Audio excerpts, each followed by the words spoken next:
My daughter, Ashlee, she's no longer here with us, and we're trying to find out why. I have an update on the death of model and influencer Ashlee Robinson. She went by Ashlee Jenae online. I obtained video of a news conference today in Tanzania in which officials say they are holding Joe McCann for questioning and they are holding his passport while police wait for the postmortem. The conversation surrounding Ashlee Jenae points to a much deeper issue about the violence Black women continue to face. Wait a minute, who this lady? You see her? And who this lady? Do they look like the same lady to y'all? Now I want you to look at this picture with the first lady in the background. That don't look eerie. Look kind of eerie. Look like that man's wife, don't it? I mean, ex-wife. Ex-wife. You adding this up? 2 + 2 ain't 4 right now. It's something else. What Ashlee seeing him anyway? Why Ashlee wanted to be with him? Huh? She was just like a whole lot of these other content people. I'm just gonna get me a white man, and we're gonna live happily ever after. Ashlee, y'all gonna listen to us in a minute. Y'all, I ain't saying everybody like that, but there's some people out there. Y'all gotta know how to read them, and it take more than a month. It take more than a week. It take more than 6 months. Sometimes it take more than 2 years to find out who them people are for real. Ashlee, all the red flags were out.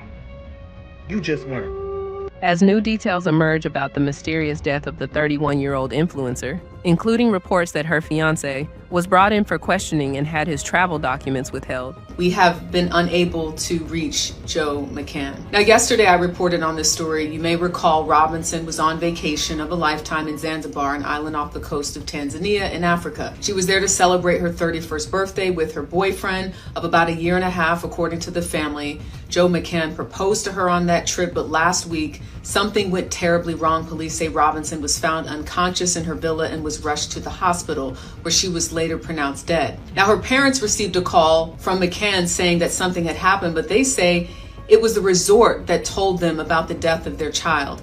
Again, the new information today, officials say they are holding Joe McCann for questioning and are holding his passport.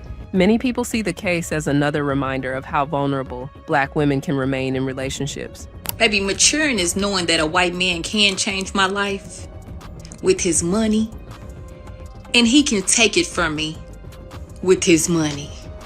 And then he can go get a motherfucking lawyer with his money and get away with that shit. Ashlee Jenae, born Ashlee Robinson, had traveled to Zanzibar earlier this month for what appeared to be a birthday getaway. She documented parts of the trip online, sharing moments that looked joyful and celebratory. On April 3rd, she posted footage of a surprise proposal from her fiancé, Joe McCann. Just days later, on April 9th, she was found unconscious in a hotel room and later pronounced dead at a hospital. My money is still on the husband, and not because he's white, but because this was her birthday trip. She went and got a new wig, got her lashes did, nails did, toes did, picked out outfits, and created an itinerary for her birthday. She had no idea that this man was going to propose to her in such a beautiful place like Africa.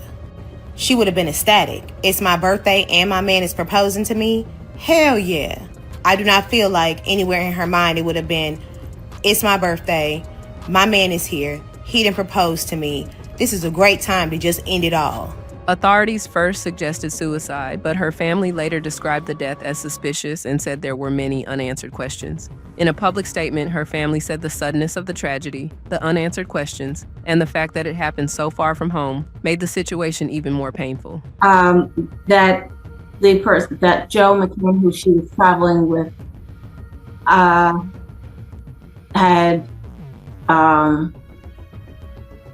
that he had found her and that they had taken her to the hospital. And then a follow-up call from the hotel several hours later. And I relaying. We just think it's very odd that our daughter is traveling with Joe and we don't hear anything from Joe. To me, that's very odd. And initial call that she got from Joe was 11 hours after something had transpired in the room. And that's very odd. 11 hours later, 11 hours. Something had transpired and Joe just relayed to Yolanda that Ashlee was okay and she was stable and she was okay and don't worry about it. But that she was at the hospital. Yes. 11 hours later. They also confirmed there was an active investigation underway as they searched for clarity.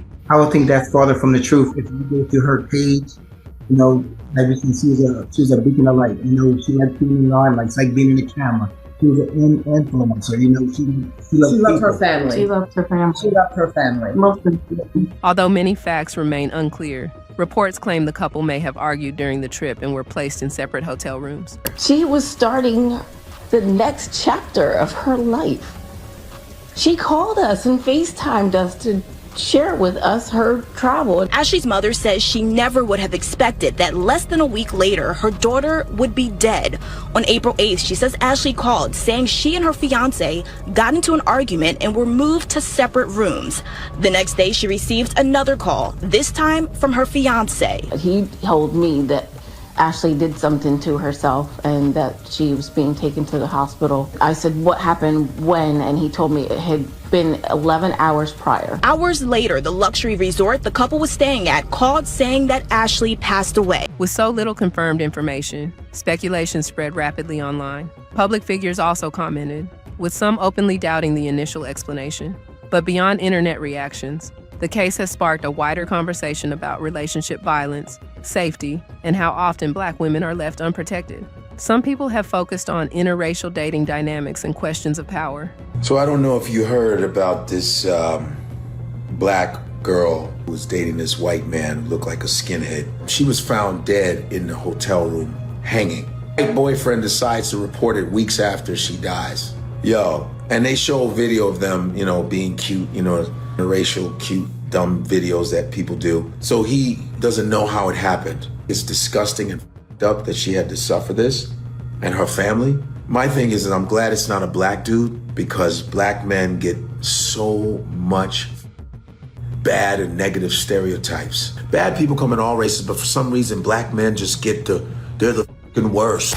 Just the worst. But then people go to the other side and the same happens. I'm really happy that it wasn't a Black man. When it's other races, non-Black men that do this stuff shit, I go, finally, some relief. And I feel bad for this woman and her family, and I believe that this bald-headed, thumb-looking son of a bitch did. Others argue the issue is larger than race alone, noting that Black women face danger from abusive partners across many backgrounds. The reason so many people immediately connected this case to violence is because the statistics are deeply troubling. More than 40% of Black women are expected to experience intimate partner violence in their lifetime, compared with lower rates reported for white women.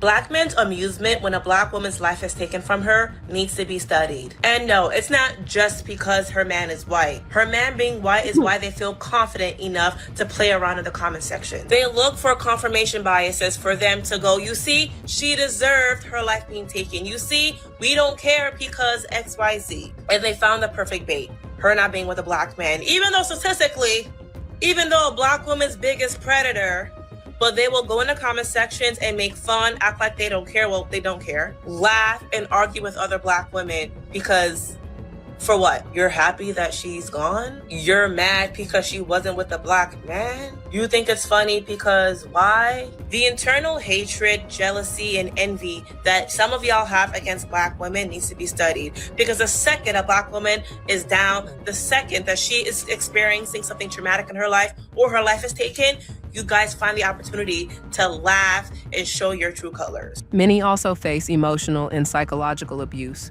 Researchers have found that Black women in the United States are killed at far higher rates than white women, often by someone they know. In many of these cases, the violence happens at younger ages and can involve extreme force. These numbers help explain why cases like Ashlee Jenae's resonate so strongly. They are not seen as isolated tragedies, but as part of a larger pattern that too often receives attention only after lives are lost. While investigators continue searching for answers, the discussion around Ashlee has already become about more than one case. It reflects growing frustration over how frequently Black women face abuse, how often warning signs are missed, and how rarely meaningful protection comes in time. At its core, this tragedy has reopened an urgent conversation about safety, accountability, and the need to value Black women's lives before another headline forces the world to pay attention.